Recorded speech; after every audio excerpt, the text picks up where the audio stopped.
അതോടൊപ്പം തന്നെ ഇടുക്കിയിലെ മഴയുടെ വാർത്തകളുമായി ജോസിൽ ചേരുന്നുണ്ട്. ജോസിൽ, ഇടുക്കിയിൽ കനത്ത മഴയിൽ മരം വീണു, പാറ അടർന്നു വീണും ഗതാഗത തടസ്സമുണ്ടായെന്ന് മനസ്സിലാക്കുന്നു. നിലവിൽ ഇടുക്കിയുടെ സാഹചര്യം എന്തൊക്കെയാണ്?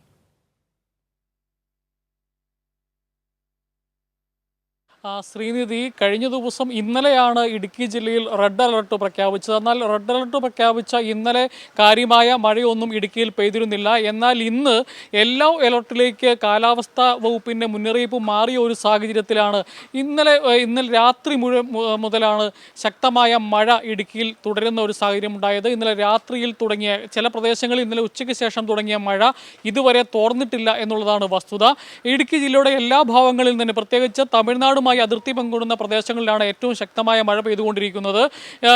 ശ്രീനിധി ആദ്യം തന്നെ സൂചിപ്പിച്ചതുപോലെ തന്നെ ഈ കമ്പംമെട്ട് ഏറ്റവും ഒരു അപകടം തലനാരിഴയ്ക്ക് രക്ഷപ്പെട്ടത് ഈ കമ്പംമെട്ടിലാണ്. കമ്പംമെട്ടിൽ ഒരു മഡോണ സ്കൂളിൻ്റെ സ്കൂൾ ബസ്സിന് മുമ്പിലേക്കാണ് വലിയ മരവും അതുപോലെ തന്നെ ഇലക്ട്രിക് പോസ്റ്റുമെല്ലാം പെട്ടെന്ന് തന്നെ മറിഞ്ഞു വീണത്.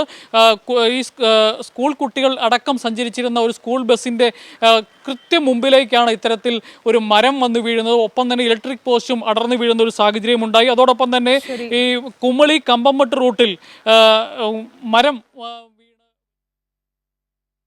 ശരി, ഇടുക്കിയിലെ വിവരങ്ങൾ ജോസിലാണ് നൽകിയത്.